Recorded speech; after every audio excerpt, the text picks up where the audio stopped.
Okay, let's see this scripture. Hebrews 2:14. I'm reading from NLT version. इब्रानी 2 की 14वीं आयत pastor NLT से पढ़ रहे हैं. Are you alive? आप जीवित हैं? Okay.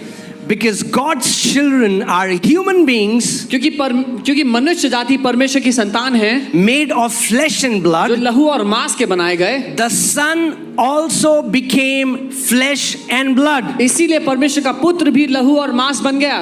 For only as a human being he could die. क्योंकि एक मनुष्य रूप में ही वो मर सकता था. And only by dying he could break the power of the devil. और मरने के उपरांत, मरने के बाद ही वो शैतान की सामर्थ्य का नाश कर Who सकता had था. the power of death. जिसके पास मृत्यु की सामर्थ्य थी. So when today we say Hosanna, the triumphal entry is not the entry of a king who is going to destroy a nation, but a king who is going to destroy death. तो आज जब हम होशाना कहते हैं, वो जयवंत प्रवेश जो एक राजा कर रहा है, वो एक देश का नाश करने के लिए नहीं, लेकिन मृत्यु का नाश करने के लिए है. So Palm Sunday is the beginning of that triumphal entry where the king is going to destroy death. तो ये पाम रविवार जो है, ये वो शुरुआत है जहां पर वो राजा मृत्यु का नाश करने के लिए प्रवेश करता है. Only by dying he could defeat death. केवल मरकर ही वो मृत्यु को हरा सकता था. Why did he die? क्यों मरा वो? For you and for me. आपके और मेरे लिए. Amen.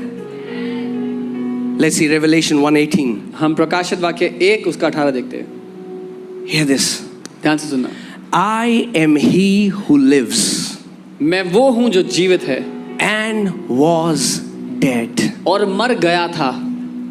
And behold, और अब देख, I am alive forevermore. अब मैं हमेशा के लिए जीविता हूं.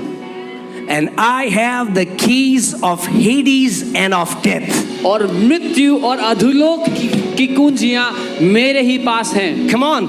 आमेन. The Bible is saying, Jesus is saying, I am he who lives. Bible कहती है, यीशु ये कह रहे हैं कि मैं वो हूं जो अब हमेशा के लिए जीविता है. I was dead. मैं मर गया था. But why did he die? लेकिन वो क्यों मरा? So that he could destroy death in us. ताकि वो हमारे द्वारा, हमारे भीतर मृत्यु का नाश कर सके. He could not die as God, so he had to come in the form of flesh and blood to die. वो परमेश्वर रूप में मर नहीं सकता था, इसीलिए उसको लहू और मांस का स्वरूप धारण करना पड़ा कि वो मर सके. Amen. So the lamb, तो वो मेमना, who is also a king, जो कि राजा भी है, is entering that city वो प्रवेश कर रहा है उस शहर में. for two things. 2 बातों के लिए. One, पहला, that he will offer himself as a lamb sacrifice for the redemption of the mankind. कि वो अपने आप को एक मेमने के रूप में बलिदान दे दे मनुष्य जाति के छुटकारे के लिए. And also, और दूसरा, he is not only he is being a lamb, but he is also being a king who will go down to the depths of the earth and completely destroy devil. और साथ ही साथ पहला वो मेमने के स्वरूप में, लेकिन दूसरा एक राजा के स्वरूप में जो अधोलोक की गहराई तक उतर के पूरी तरह अंधकार के राज्य का नाश कर दे. I hope you get it.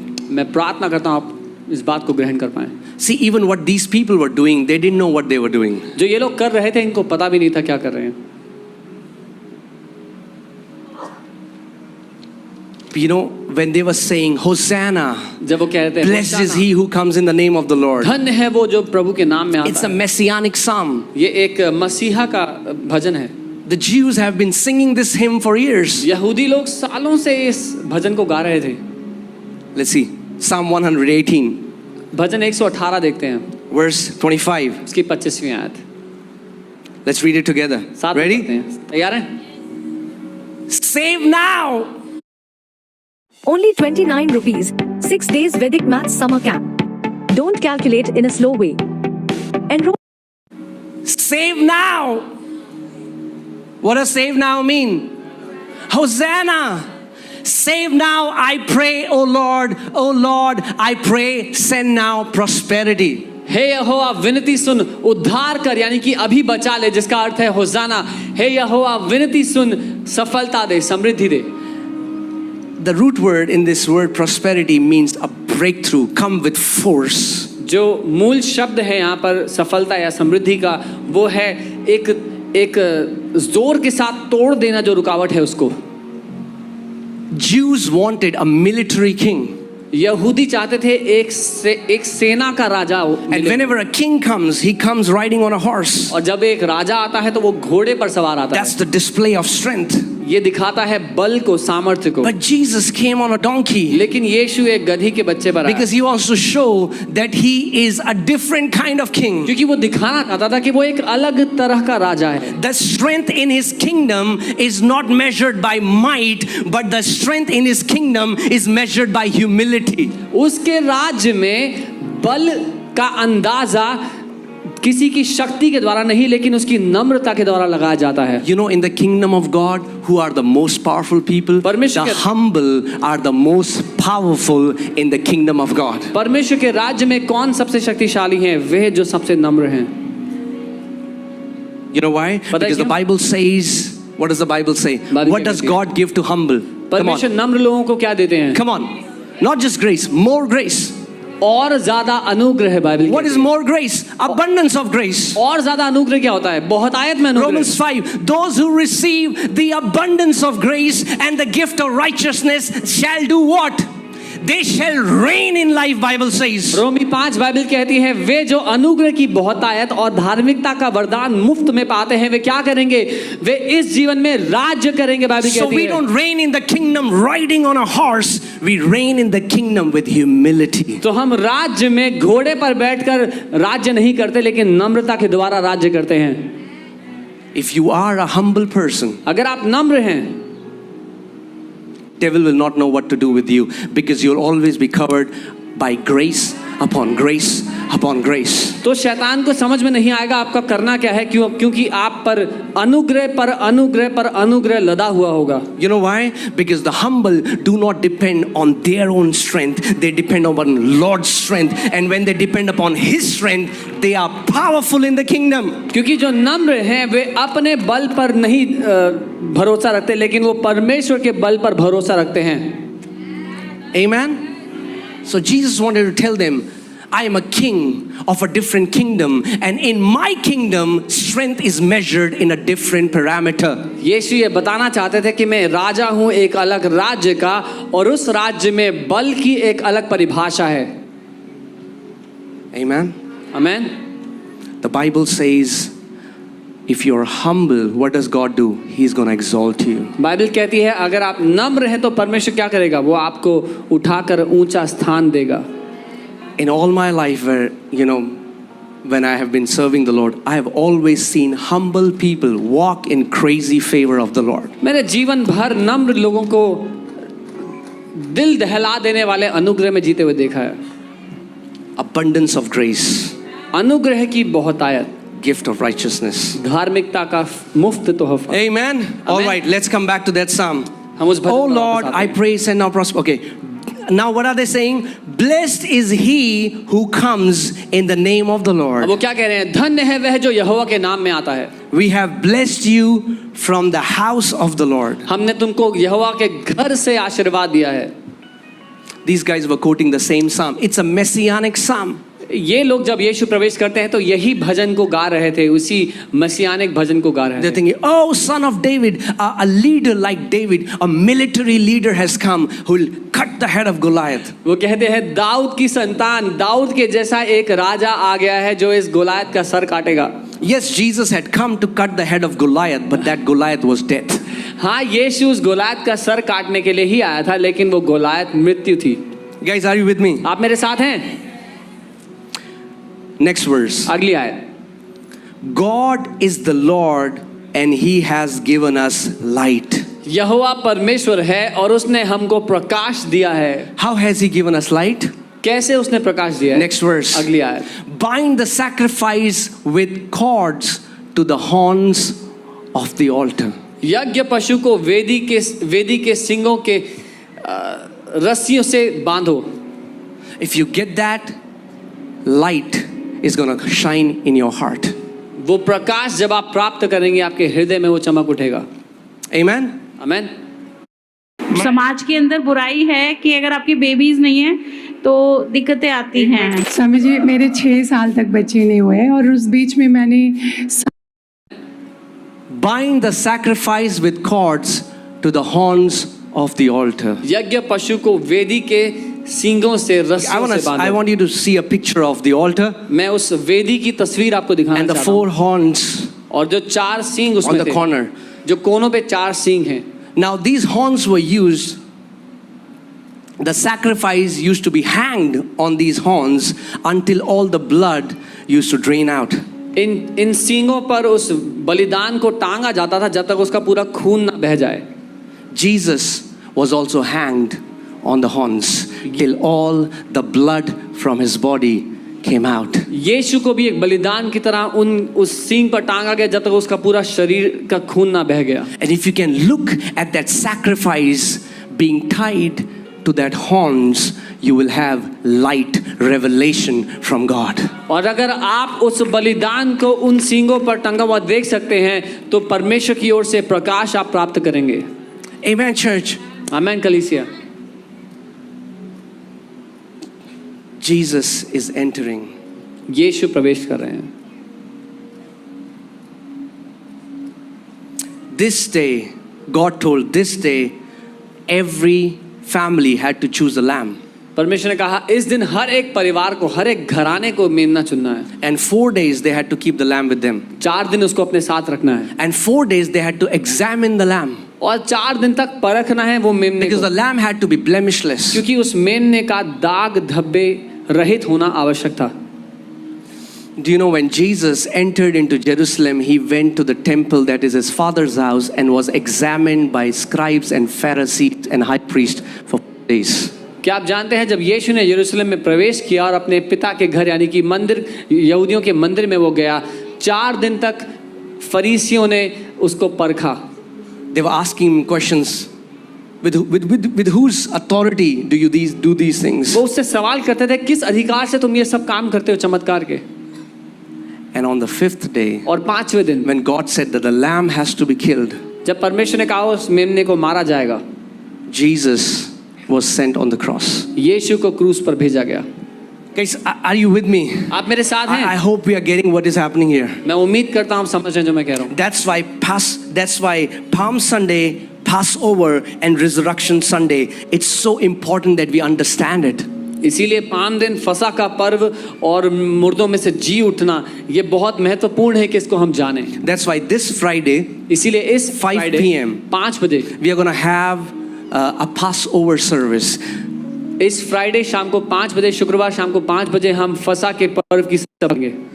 We're going to see the mystery how God delivered Israelites from death. हम वो रहस्य देखेंगे कैसे परमेश्वर ने इजरायलियों को मृत्यु से आजाद किया। And Old Testament was just a shadow. We are living in reality. और पुराना नियम केवल एक झलक, एक तस्वीर है, हम उस असलियत में अब जी रहे हैं। Amen. Amen. We're going to understand so many Christians take communion without discerning that it is the body of the Lord. क्योंकि हम सीखेंगे उस दिन, लेकिन बहुत सारे विश्वासी, बहुत सारे मसीह हैं जो प्रभु भोज बिना जाने हुए ग्रहण करते हैं, बिना समझे हुए ग्रहण करते हैं। Amen. It's the body of the Lord. ये परमेश्वर की देह है।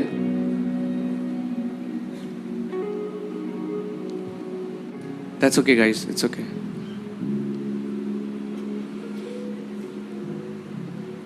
You're still alive. हम सब जीवित हैं। आमेन। Don't worry. चिंता ना करें।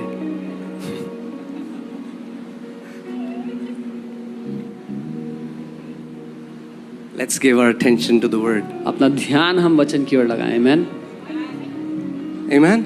आमेन। So we're going to have a service at 5 p.m. शाम को 5 बजे हम सभा करेंगे। We're going to take communion together. We're going to take communion now, but we're also going to take communion that day. And can I tell you, communion is the most, it's the best way, it's the most grace-filled way you can receive your healing. हम आज भी प्रभु भोज लेंगे, लेकिन उस दिन हम जानकर साथ में मिलकर प्रभु भोज लेंगे।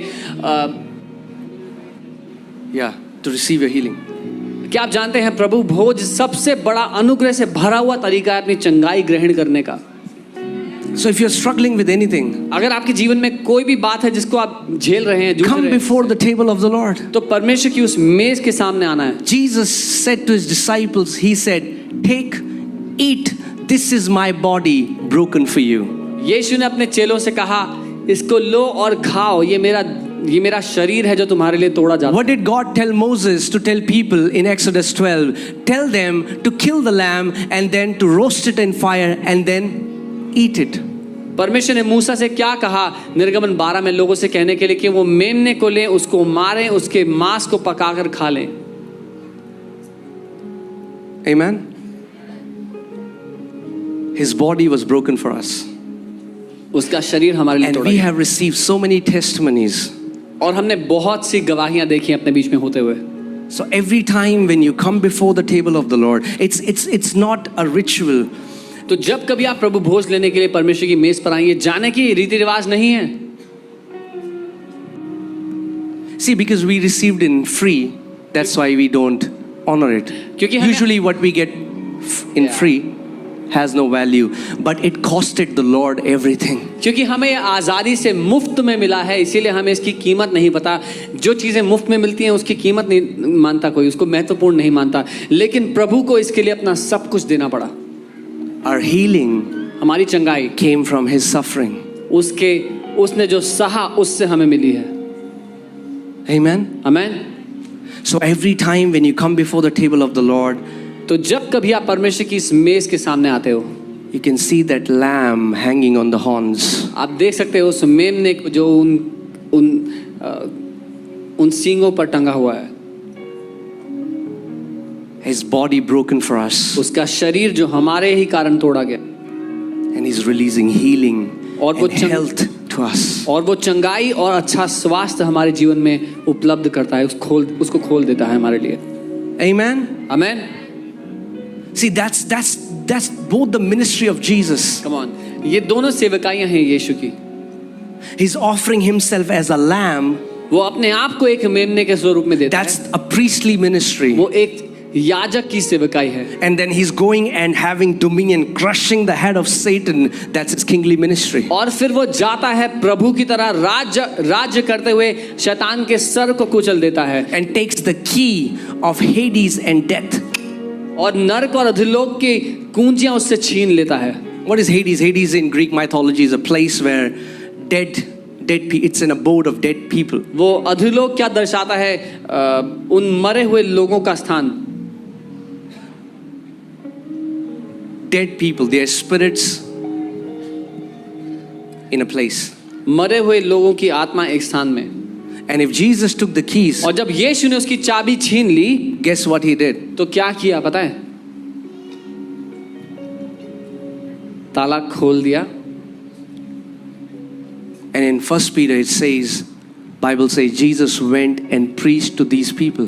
पहला पत्रस बाइबल बताती है जब यीशु अधोलोक में उतरा तो उसने इन लोगों को प्रचार किया।